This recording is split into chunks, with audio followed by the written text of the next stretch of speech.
তোর মতো মেয়ের কাছে আমি কোনো আদর প্রেম ভালোবাসা চাই না। এমনকি আমি তোর মতো মেয়ের আমার বউ হিসাবেও মানি না। আমার বউ হিসেবে মানো না কেন? কারণ তোর তো স্বামীর দরকার নাই, তোর দরকার কাবিনের টাকা। দিয়ে দিলাম তোর কাবিনের টাকা।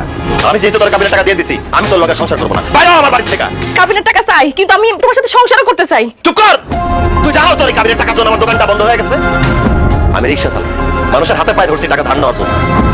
তোর কাবিনের টাকা মাফ করতে বলছিলাম, তুই আমার কাবিনের টাকা মাফ করস নাই, উল্টা আমার কাপুরুষ কইছস, আমার জেল খাটানোর হুমকি পর্যন্ত দিছস।